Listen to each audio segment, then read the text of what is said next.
Estimados hermanos y amigos, el tema de hoy es Daniel, transmisión y salida del pecado. Es muy importante entender qué es el pecado y cómo se transmite de unos seres humanos a otros para comprender los efectos que éste tiene entre las personas, generando unas consecuencias nefastas para todos, dados que nadie está libre de él, mediante actitudes y conductas negativas que nos convierten al mismo tiempo en verdugos y en víctimas unos de otros. Nadie es inocente en el mundo. Todos somos pecadores culpables. Todos hacemos el mal a los demás y todos sufrimos el mal ajeno en nuestras propias carnes. El pecado nos hace repetir en el tiempo y en las distintas sociedades que aparecen y desaparecen los mismos modelos de conductas nefastos de los que todos somos herederos y responsables. Y esto es así porque todos tenemos la tendencia a obrar el mal, en parte adquirida de nuestros ancestros y en parte aprendida de los esquemas y roles sociales y culturales con los que hemos convivido y que van pasando de una generación a otra. Y para colmo, cada cual aporta al mal recibido su parte propia mediante su carácter personal o idiosincrasia, que es como una huella digital moral propia y única de cada uno. En el texto a estudio vemos la misma actitud y conducta en un padre y en un hijo. Nabucodonosor fue un rey poderoso y soberbio, humillado por Dios. Dios procuró que Nabucodonosor entendiese que era un poderoso rey por su voluntad soberana para con él y el mundo que le rodeaba. En Daniel 2:37 se dice: Tú, oh rey, eres rey de reyes, porque el Dios del cielo te ha dado reino, poder, fuerza y majestad. Pero, a pesar de lo que Dios quiso enseñarle, Nabucodonosor siguió con sus ídolos y se ensoberbeció contra Dios. En Daniel 3, 1 y 4 al 6 se dice que el rey Nabucodonosor hizo una estatua de oro y el pregonero anunciaba: se ordena que adoréis la estatua que el rey ha levantado, y cualquiera que no lo haga será echado dentro de un horno de fuego.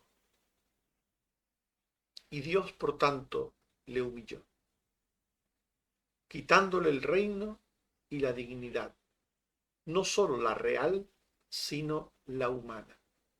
En Daniel 5:20 se nos dice: mas cuando su corazón se ensoberbeció y su espíritu se endureció en su orgullo, fue depuesto del trono de su reino y despojado de su gloria. Dios mostró a Nabucodonosor que es Él, Dios, quien pone y quien quita a los reyes, y quien les da la capacidad necesaria para realizar sus funciones de gobierno. En Daniel 2:21 se dice: Él muda los tiempos y las edades, quita reyes y pone reyes, da la sabiduría a los sabios y la ciencia a los entendidos. Por tanto, es Dios quien coloca a cada cual en su lugar y les da la capacidad para ejercer las responsabilidades propias de las funciones que comportan ese lugar. Y Belsasar, hijo de Nabucodonosor, ocupó el trono de Babilonia con la misma o más soberbia de su padre, y fue despojado también del reino por Dios. Por tanto, este es un ejemplo de cómo el pecado pasa de padres a hijos. Belsasar siguió el camino de su padre en todos los sentidos. En Daniel 5:1, 17 al 18, se nos dice que el rey Belsasar, Daniel le dijo: el Altísimo Dios, oh rey, dio a Nabucodonosor tu padre el reino y la grandeza, la gloria y la majestad. Dios, a través del profeta Daniel, le enseñó a Belsasar por qué estaba en el lugar en el que estaba. Pero, al igual que su padre, Belsasar fue un idólatra, un rey idólatra extremo, y se ensoberbeció contra el Dios del cielo, deshonrándole y faltándole al respeto. En Daniel 5:1 al 2 y 4 se nos dice que el rey Belsasar hizo un gran banquete a 1000 de sus príncipes y mandó que trajesen los vasos de oro que Nabucodonosor su padre había traído del templo de Jerusalén, para que bebiesen en ellos el rey y sus grandes, y alabaron a los dioses. Esto era una ofensa al Dios de Israel, una ofensa al usar los vasos del templo para beber vino, en un ambiente de ebriedad, en un ambiente profano, de alguna manera poner los pies sobre Dios. Y Dios le juzgó personalmente por su pecado. Dios trajo contra él, contra Belsasar, al ejército medo-persa, que conquistó su reino y le quitó la vida. Nos dice el texto, Daniel 5:26 al 28, esta es la interpretación del asunto. Mene, contó Dios tu reino y le ha puesto fin. Tequel, pesado has sido en balanza y fuiste hallado falto. Pérez, tu reino ha sido roto y dado a los medos y a los persas. Mientras Babilonia se encontraba asediada por los medo-persas, su rey Belsasar se emborrachaba con sus príncipes, dejando que el enemigo entrase en la ciudad sin apenas ofrecer resistencia y lucha. Su soberbia le hizo confiar demasiado en su propia fuerza, una fuerza que era inexistente comparada con la de los medo-persas. Daniel 5:30 al 31. La misma noche fue muerto Belsasar, rey de los caldeos, y Darío de Media tomó el reino, siendo de 62 años. Por tanto, hemos visto cómo el pecado se transmite de padres a hijos. Y en segundo lugar, quisiera que viéramos que el pecado que se transmite de padres a hijos se sale de él solo por la obra de Dios. En el proceso de transmisión del pecado, hemos visto, y volvemos a insistir ahora más profundamente, que el pecado se hereda de padres a hijos. hay un componente de herencia. En el pecado de cada uno hay un componente de herencia recibida de nuestros ancestros. Se hereda de los padres, los abuelos, de los bisabuelos, la tendencia a pecar. Primera de Pedro 1:18 al 19. Fuisteis rescatados de vuestra vana manera de vivir, la cual recibisteis de vuestros padres. La vana manera de vivir de cada uno, el pecado en definitiva, la recibimos de nuestros padres.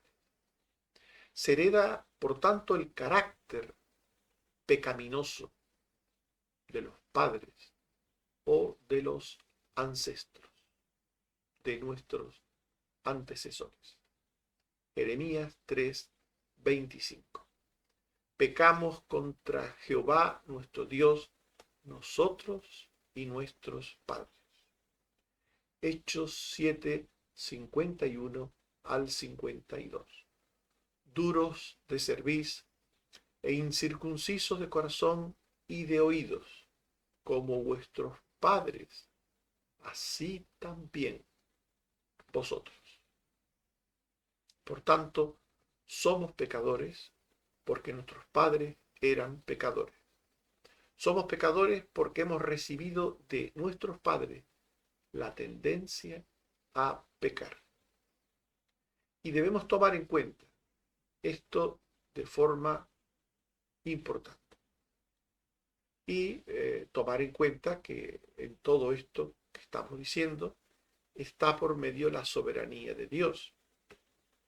Por ejemplo, en Romanos 9:11 al 13 se nos dice que no habían aún nacido, ni habían hecho aún ni bien ni mal, para que el propósito de Dios conforme a la elección permaneciese, no por las obras, sino por el que llama. Se le dijo: el mayor servirá al menor, como está escrito: a Jacob amé, mas a Esaú aborrecí.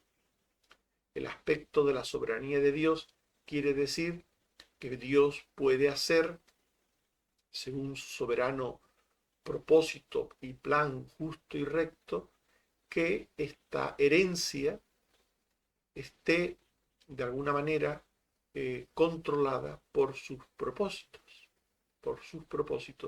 para cada una de las personas. En el caso de estos dos hermanos, Esaú y Jacob, fueron hijos de un mismo padre y de una misma madre. Tuvieron una misma ascendencia y sin embargo uno fue de una manera y otro fue de otra. Tal es así de lo que estamos hablando, que en la Biblia encontramos casos pues como los siguientes. Encontramos un padre bueno que tiene un hijo bueno. Encontramos un padre bueno que tiene un hijo bueno y un hijo malo. Encontramos un padre bueno que tiene un hijo malo. Encontramos un padre bueno que tiene un hijo regular. Encontramos un padre malo que tiene un hijo malo. Un padre malo que tiene un hijo bueno. Y así podríamos seguir viendo cómo en este proceso de la herencia está también la soberanía de Dios. Heredamos de nuestros padres el pecado, pero Dios controla esta herencia según sus soberanos propósitos para cada uno, según lo que Dios quiera hacer de cada uno en el futuro presente, terreno, y en el futuro eterno. El pecado, por tanto, se hereda. Pero también el pecado se aprende. Hay un componente de aprendizaje, un componente de herencia y un componente de aprendizaje. Se aprende a pecar. Y se aprende a pecar a través del entorno donde vivimos. La actitud pecaminosa se aprende a través de la enseñanza recibida de nuestros padres. familiares, de las personas que forman nuestro entorno en general. Si nuestros padres son mal hablados, dicen tacos, son blasfemos, si nuestros padres son ladrones, son criminales, son adúlteros, y todo eso nosotros lo vemos siendo niños, pues lógicamente tomamos de todo eso, tomamos nota de una forma psicológica, de una forma mental, no necesariamente consciente, pero tomamos nota y lo incorporamos a aquellos aspectos del pecado que hemos heredado. La conducta de nuestros padres justifica nuestras tendencias pecaminosas. Jeremías 9:13 al 14. No obedecieron, antes se fueron tras la imaginación de su corazón y en pos de los Baales, según les enseñaron sus padres. Padres no solamente aportan a sus hijos un componente genético, moral del pecado, sino que les enseñan a pecar a través de sus propias conductas de mal ejemplo. Así pues, la conducta pecaminosa se hereda, pero también se aprende a través del mal ejemplo recibido. En Proverbios 22, 24 al 25 se dice: no te entremetas con el iracundo, ni te acompañes con el hombre de enojos, no sea que aprendas sus maneras. En el Salmo 78, 8 se dice: no seas como sus padres, generación contumaz y rebelde, generación que no dispuso su corazón, ni fue fiel para con Dios. Si pues el pecado tiene un componente de herencia y un componente de aprendizaje, pero aún queda un componente más, el componente propio y particular de cada uno, la idiosincrasia de cada uno, que es determinante en lo que somos finalmente. Cada persona tiene un talante, una forma particular de ser, no necesariamente heredada, no necesariamente aprendida, sino propia. Y este componente propio de cada uno, que va más allá de la herencia y del aprendizaje, determina finalmente lo que somos. Primero de Reyes 16:31. Le fue ligera cosa andar en los pecados de Jeroboam, y tomó por mujer a Jezabel, hija de Ed-Baal, rey de los Sidonios, y fue y sirvió a Baal y lo adoró. Se está hablando de un rey malvado, de Acab, que aprendió, que heredó de sus padres el mal y aprendió de sus padres el mal. Pero el texto dice: le fue ligera cosa andar en los pecados de sus ancestros. Y este rey Acab hizo cosas que fueron más allá en el mal de lo que hicieron sus ancestros, porque de sí mismo tenía una tendencia a hacer el mal de una forma tendenciosa, de una forma recalcitrante, de una forma pues muy propia. Por este componente propio se hace peor o mejor de lo recibido, dependiendo de cada cual. Hay hijos que han tenido padres malos y ellos son mejores que sus padres.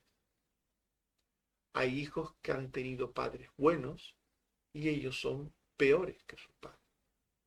Hay hijos que han tenido unos padres malos, un ejemplo malo, y han seguido al pie de la letra ese ejemplo. Por tanto, el componente propio puede mejorar a lo heredado y recibido, o puede empeorar lo heredado y lo recibido, según cada cual. No me oyeron, dice Jeremías 7:26, ni inclinaron su oído, sino que endurecieron su cerviz e hicieron peor que sus padres. Los hijos pueden ser peor que sus padres. ¿Por qué? Por ese componente propio. Es por esto que cada uno es final y justamente responsable de su pecado. Hay personas que intentan justificarse cuando piensan en los componentes de la herencia y del aprendizaje y decir, bueno, yo no soy responsable de lo que soy. Soy un pecador porque mis padres eran pecadores o porque mis padres me dieron mal ejemplo o me llevaron por mal camino. Hay personas que se justifican, hay muchas personas. Hay una tendencia en la sociedad a justificar a las personas en sus pecados.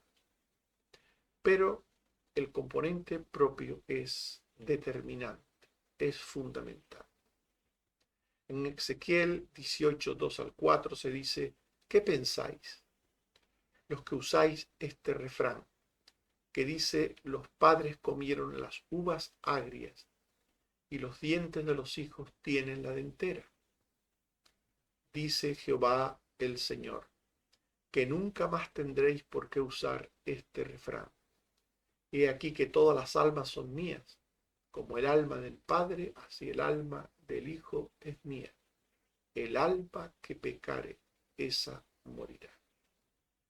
Con este texto el Señor está diciendo que lo determinante no es lo heredado ni lo aprendido, sino el carácter propio de cada uno. Esto es lo determinante. Por eso ha llegado el momento de preguntarnos cómo se sale del pecado. ¿Cómo se sale del poder del pecado y de sus consecuencias? En todo lo que hemos visto. ¿Cómo sale uno mismo del pecado? Según la Biblia, mediante la conversión y la santidad. Jeremías 14:20. Reconocemos, oh Jehová, nuestra impiedad, la iniquidad de nuestros padres, porque contra ti hemos pecado. Dios llama al ser humano pecador a convertirse, a arrepentirse de su condición de pecador, a dolerse de su condición de pecador, a confesar a Dios su pecado, a acogerse al sacrificio de Cristo, a la muerte vicaria de Cristo por nuestros pecados, a pedirle perdón y vida eterna. Esto es la conversión, según nos describe el Nuevo Testamento en la exposición del Evangelio.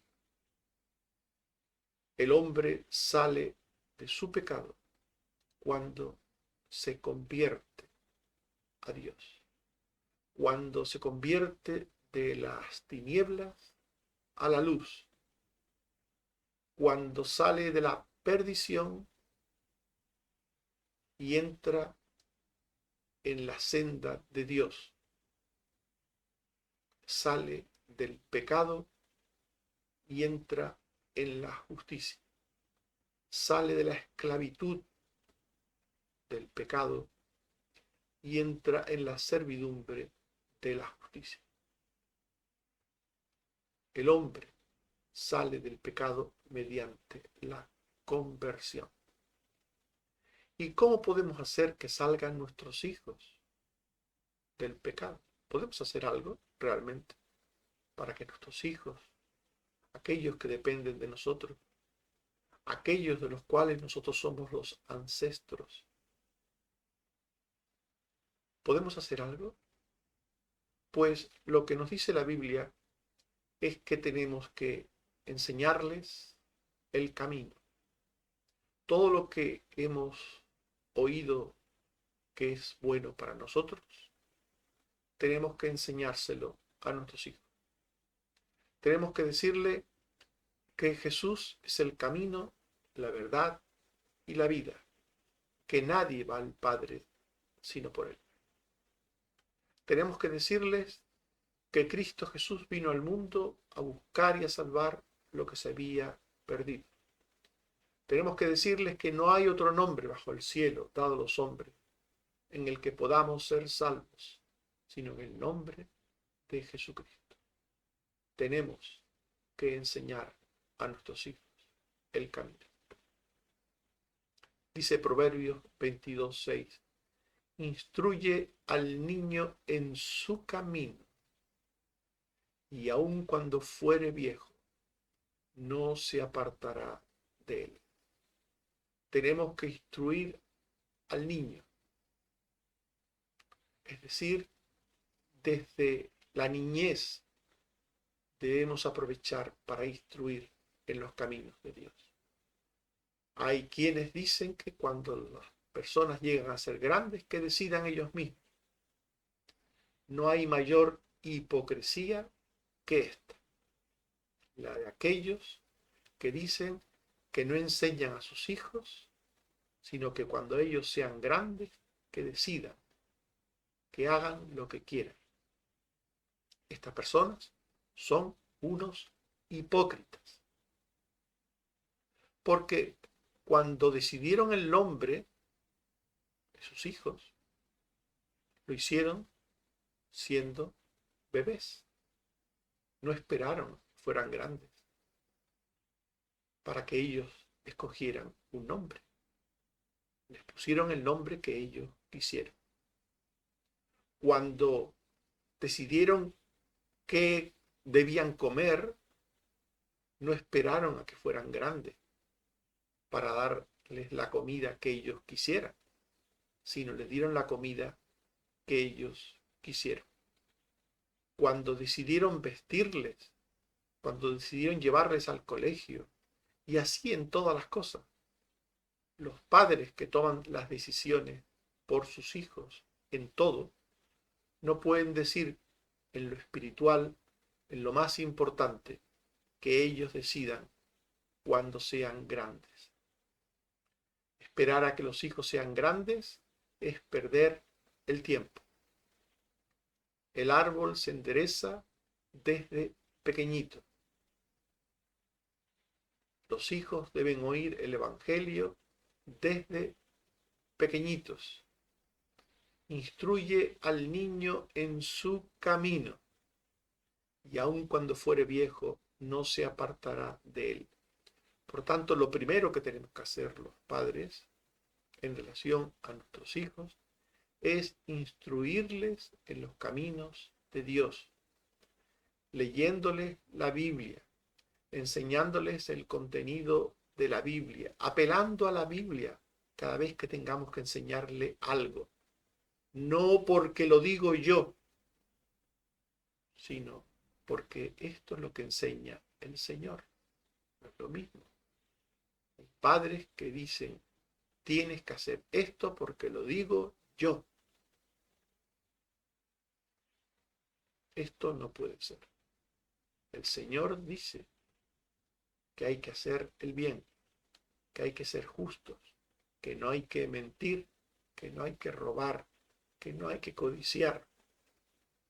Todas las cosas que enseñamos a nuestros hijos, debemos decirles que es porque Dios las enseña, con la Biblia, con la palabra de Dios. Esto es lo que tenemos que hacer los padres con los hijos y hablarles del pecado, hablarles del Salvador.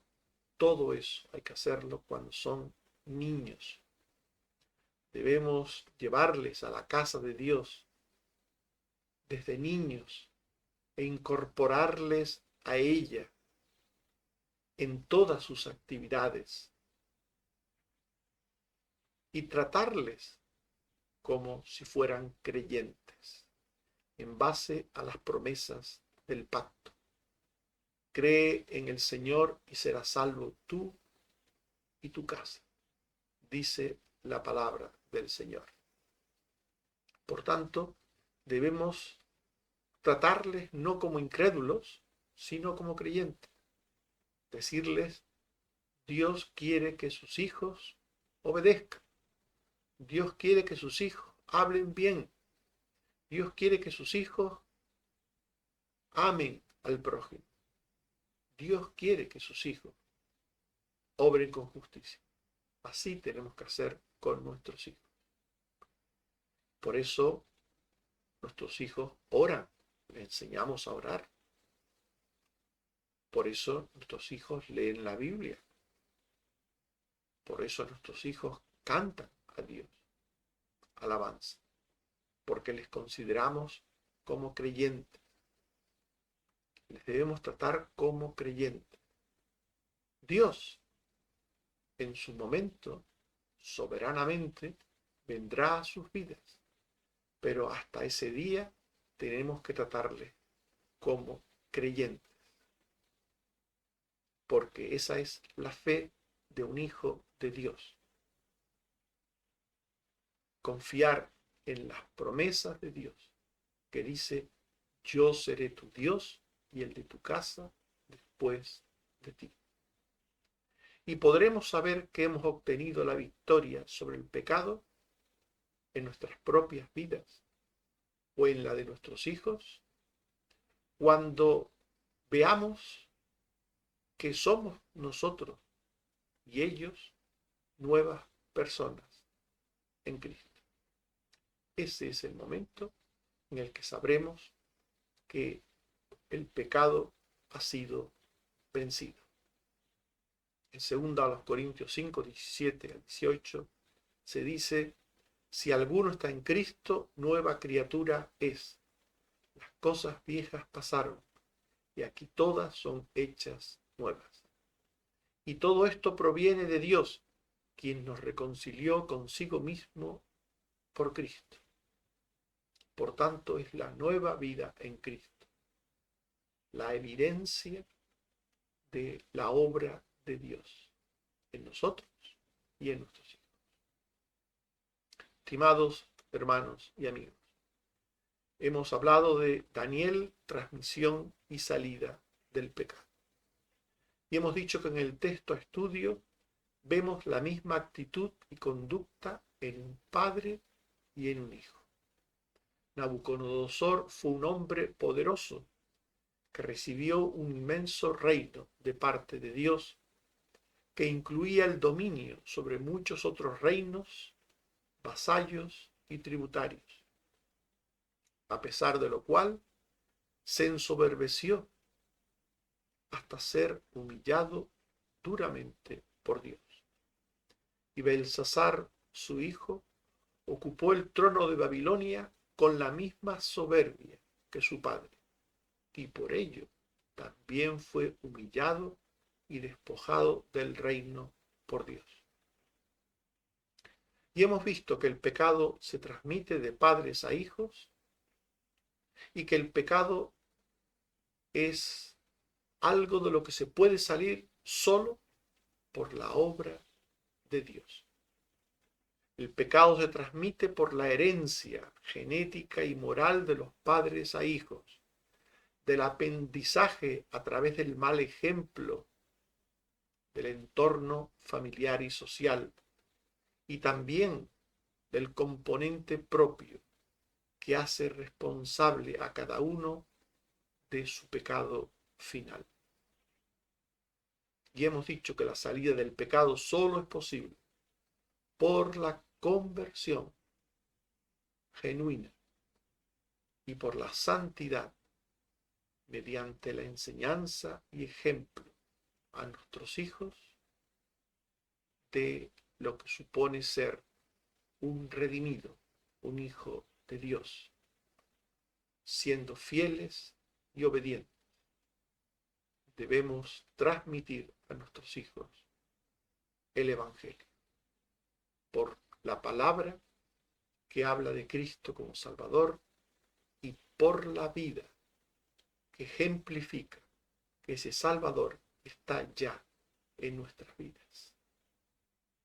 En 2 Timoteo 1, 3 al 5 se dice: doy gracias a Dios, al cual sirvo desde mis mayores, con limpia conciencia, de que sin cesar me acuerdo de ti en mis oraciones noche y día, deseando verte al acordarme de tus lágrimas, para llenarme de gozo, trayendo a la memoria la fe no fingida que hay en ti, la cual habitó primero en tu abuela Loida y en tu madre Eunice, y estoy seguro que en ti también. Que Dios nos bendiga y nos ayude a todos. Amén. Oremos. Señor, te damos las gracias porque sabemos que el pecado se transmite, pasa de padres a hijos, y porque esto podemos aprenderlo por tu palabra. Es por eso que te damos las gracias. No porque el pecado se transmita, sino por el hecho de saberlo. Para saber que de nuestros padres recibimos el mal, heredamos el mal. Que podemos recibir cosas buenas si estos son creyentes, si estos son hijos tuyos. Podemos recibir buena enseñanza, justa, recta, amorosa. Si son buenos creyentes, podemos recibir todo esto. Pero si no lo son, solo recibiremos la herencia y el mal ejemplo. Ayúdanos a entender esto. Y también la parte propia de nuestro carácter que añade a lo anterior y hace que todo lo anterior sea mucho mayor, mucho peor, o que pueda ser mejor, dependiendo de aquello que sea nuestro carácter propio. Ayúdanos, Señor, a entender todas estas cosas. Y ayúdanos a salir del pecado por Cristo tu Hijo. A experimentar la conversión en Él. La conversión que cambie nuestros corazones y nos haga nuevas criaturas. Gracias, Señor, por tu palabra. En estos momentos, Señor, queremos suplicarte por Tomás, que debía ser operado hoy, miércoles, pero que ha sido dejado para mañana. Y esperamos, Señor, que tú tengas misericordia de él, que tú obres en los médicos, les des inteligencia para que lo operen y que todo salga bien, Señor, para tu gloria, para tu honra y para bien de nuestro hermano y de su familia. Ayuda, Señor, a nuestro querido hermano Tomás. Y también te suplico por el hijo de Ángeles, que tiene que ser operado mañana jueves. Te suplico para que tú pongas tu mano también en él, primeramente, dándole fuerza, dándole la capacidad de resistir y de afrontar la operación, y a los médicos de realizarla de la mejor manera, para que por ti pueda tener salud, Señor, si así es tu voluntad. Ayúdale, Señor. Ten misericordia. Y por su madre, Ángeles, ayúdala a ella. Dale fuerza, dale fe, dale esperanza. Y por su hija Maribel, ayúdala también a ella, Señor. Te suplico también por otras personas que se están recuperando de enfermedades, como Carmen Teresa, como Carmen Rosa, como Susana, como Yeya, como Cristina. Ten misericordia, Señor, de todas y cada una de estas personas. Por Bárbara, por Antonio, por Otto, por Águeda. Ten misericordia, Señor, de todas estas personas. Y también por mí, Señor, y esta operación que tengo que realizarme, me tienen que hacer, que tú bendigas todo lo que ha de suceder para tu gloria. Señor, nos ponemos en tus manos, ponemos todas las cosas en tus manos, confiando en ti y aceptando tu voluntad. Bendito seas, oh Padre, por Jesucristo tu Hijo. Amén. Que el Señor nos bendiga a todos.